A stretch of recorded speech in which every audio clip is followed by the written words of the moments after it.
हम सभी जानते हैं कि महिलाओं का योगदान हमारे देश में और हर जगह, इस देश के बाहर भी सभी जगह रहा है। तो मैं जानना चाहूंगी, क्या इस प्रकार की कुछ और कहानियां हमारे इर्द गिर्द हैं जब महिलाओं ने अपने योगदान से इसी प्रकार से और जो कवि बने हो, जो अपने आप में महान हुए हों, जिन्हें महिलाओं ने धिक्कारा हो और वो उस धिक्कार को पाकर उससे प्रेरित होकर अपने आप में एक महान कवि बन गए हों? बिल्कुल। कर्नाटका के एक कवि हैं जी। कर्नाटका के एक कवि हैं, आपने सुना होगा, जिसमें कि एक श्री कृष्ण करणामृत है, या ये आम एक श्लोक है, करारविंदे न पदारविंद जी। मुखारविंदे विनिवेशयन्तम् वटस्य पत्रस्य पुटे शयनम बालम मुकुंदम मनसा स्मरन्। ये प्रलय के समय का है, जहाँ की सब कुछ पानी में डूब जाता है, और ऐसा बोला जाता है कि करार विंदे, मतलब कि हाथ जो कि कमल के सदृश है, पदार विंदम, पैर जो कि कमल के जैसा है उसे पकड़ा हुआ है, मुखार विंदे, मुंह जो कि कमल के समान है, सुंदर, विनिवेशयंत, मुंह में डाला हुआ है, एक छोटा बच्चा नहीं होता, मुंह के अंदर डाला हुआ है, वटस्य पत्रस्य पुटे शयनम, वट का पत्र या अश्वत्थ का जो पत्र है या पीपल का जो पत्र है उसके ऊपर सोया हुआ, वटस्य पत्रस्य पुटे शयनम बालम मुकुंदम मनसा स्मरामि। वैसे मुकुंद को, वैसे कृष्ण को, बाल कृष्ण का मैं स्मरण करता हूँ। किस समय को ध्यान में रखते हुए? प्रलय को ध्यान में रखते हुए, जब सब कुछ नष्ट हो जाएगा। तो ये श्लोक जो लिखा था, ये विल्लू मंगल जी ने लिखा था। ये भी बड़े बुद्धिमान थे, अपने गुरु भाइयों में सबसे अग्रगण्य थे, लेकिन बोलते ना कि आसक्ति थी कुछ महिलाओं में, तो भिक्षा मांगने जाते थे। भिक्षा जब मांगने जाते थे तो उन्होंने देखा, एक नगर वधू को देखा, नाम था पिंगला। तो भिक्षा मांगते मांगते वो ब्रह्मचारी पिंगला वैश्या के फिराक में पड़ गया। तो एक बार आया, दो बार आया, जब तीसरी बार चौथी बार जब आना शुरू किया तो पिंगला ने भी ये समझ लिया कि नहीं, ये तो योग भ्रष्ट हो रहा है, अपनी पूरी शक्तियां खराब कर रहा है। तो एक रात वैसे ही जब वो आया था तो माँ पिंगला ने धिक्कारा था उसको, तो पागल हो रहा है, किसके पीछे पड़ा है? शरीर के पीछे, ये रोज का गल जाएगा, और अपनी शक्तियों को कहाँ व्यय कर रहा है। ये तो मैं बड़े शब्दों में बोल रहा हूँ, इतना शब्द नहीं बोला गया होगा, धिक्कारा होगा उनको।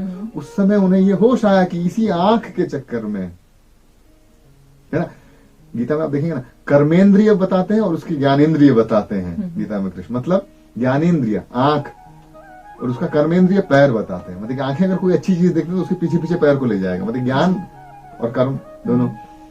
तो उनको वो होश आया, अच्छा ये ज्ञानेंद्रिय मेरे पैरों को यहां ले आता है बार बार। तो माँ पिंगला के बालों में लगाया हुआ हाथी के दांत का बना हुआ हेयर क्लिप निकाला उन्होंने, अपनी दोनों आंखें फोड़ ली।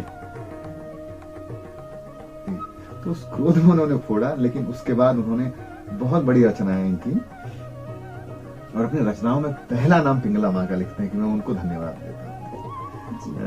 तो मातृशक्ति ने तो हमेशा जगाया है, प्रकृति ने तो हमेशा जगाया है। इसलिए देखते नहीं है हम, आप अपने नाम के सामने श्री लगाते हैं, श्री राधे भी बोलते हैं।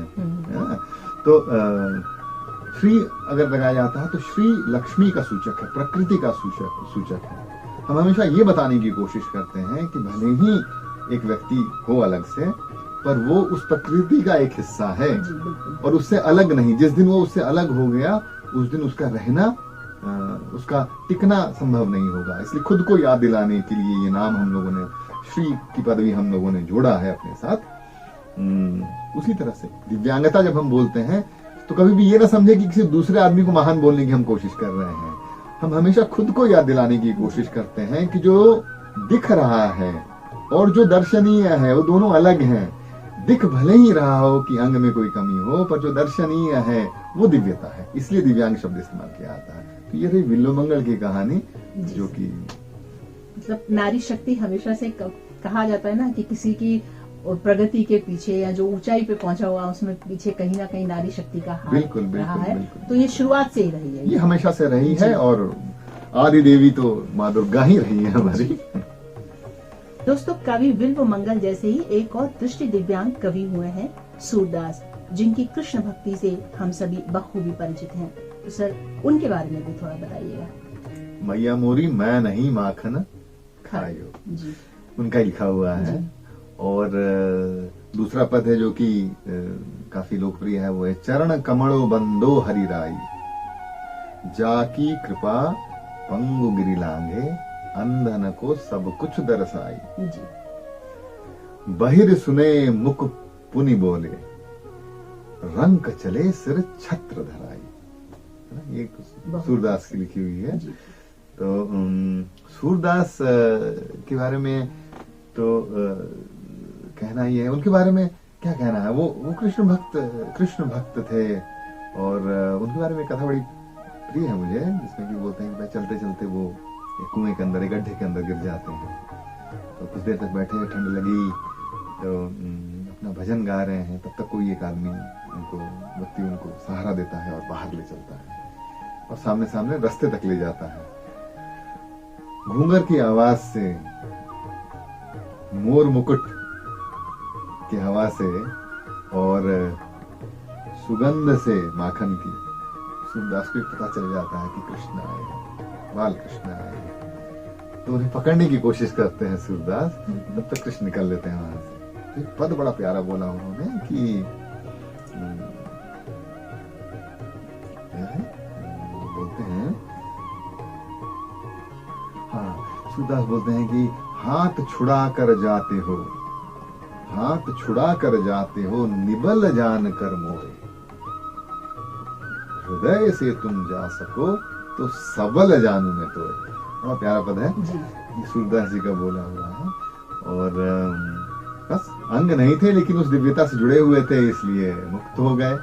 तो जरूरी नहीं है कि हमारे पास बिल्कुल जैसा तथा कथित मॉडल वाली शरीर हो, बुद्धि कुशाग्र हो, जरूरी बिल्कुल नहीं है। अगर भक्ति रहे, कृपा अगर रहे, गुरु कृपा, तो बिल्कुल सब कुछ संभव है। इसी दिव्यांग कवियों में एक व्याकरणकार हुए वरदराज, छोटे बच्चे थे, एक specific learning disability, attention deficit disorder एक दिव्यांगता की श्रेणी है। तो जब वरदराज गुरुकुल में थे तो उनका पढ़ने में बिल्कुल मन ही नहीं लगता, पढ़ने में मन ही लगता, ध्यान यहाँ, अटेंशन डेफिसिट चंचल प्रकृति के थे, लेकिन बुद्धिमान थे। तो एक दिन उन्होंने तय किया कि रात को भाग जाऊंगा, गुरुकुल नहीं आऊंगा वापस, ये होता नहीं मुझसे। तो रात हुई, हर कोई सोए, दूसरे पहर में भाग लिए रात के। तो भाग लिए, तो भागते दूर हो गए। सुबह भोर का समय हो गया। भोर का जब समय हो गया तो ये गांव की तरफ से पार हो रहे थे, बहुत प्यास लगी थी, तो कुएं की तलाश में सामने बैठ गए जाकर के। गांव की ग्रामीण महिलाएं पानी खींचने के लिए आई और पानी पिलाया वरदराज को। वरदराज ने पानी पिया और पानी पीने के बाद जब वो चली गई, शांति से बैठा और सोचा कि चलो अब तो भाग गए। जब तक भागने की इच्छा थी तब तक लग रहा था कि ये नर्क है, अब भाग गए, दूर देख रहे हैं गुरुकुल, हाँ चलो भाई। लेकिन मन कुछ विचलित था, तो थोड़ी देर के लिए बैठ गए, थक भी गए थे। तो उन्होंने देखा कि जो लोहे का जो पत्थर का चबूतरा बना हुआ था, जिसमें कि रस्सी से खींचा जाता था, उसमें छेद हो रखे थे। अच्छा। तो पानी में भीगा हुआ एक रस्सा, जो कि कितना कोमल होता है, इस कपड़े का बना होता है ना, वो रस्सा उसके आने जाने से उस पत्थर पे छेद हो गया, ऐसे निशान पड़े हुए हैं। उसको देखकर वो कुछ सोचे और उन्होंने एक पद लिखा है कि जिसमें कि वो ये बताने की कोशिश करते हैं कि बार बार आने जाने से इस पे निशान पड़ जा रहे हैं, इस शिल पे भी निशान पड़ जा रहे हैं। तो पद लिखा है कि करत करत अभ्यास जड़मती होत सृजान बुद्धिमान, तो रस्सी के आवत जावत शिल पर परत निशान। उन्होंने वही कसम खाया कि मन को एकाग्र करूंगा, और वहीं से वापस गए। तो आज की तारीख में जिसे हम दिव्यांग बोले होते थे, जिसे दवाइयां खिलाई होती थी, वो अपने मन की शक्ति से, उनकी समझ से, रोजमर्रा की जिंदगी के इशारों से इतने सजग हो गए कि वो व्याकरण, संस्कृत की व्याकरण के सूत्र लिखे हैं जो आज भी पढ़े जाते हैं, समझाते हैं। वरदराज ऐसे कुछ हमारे कवि हुए जो कि स्वयं दिव्यांग थे या जिनका इशारा कुछ मातृशक्तियों ने अंगों के बाहर करवा दिया और दिव्यता का दर्शन उन्हें जो हमारे लिए प्रेरणादायी बन गए। बिल्कुल हमारे प्रेरणा उनसे हम प्रेरणा लेके आगे बढ़ने की कोशिश कर सकते हैं। बिल्कुल कर सकते हैं।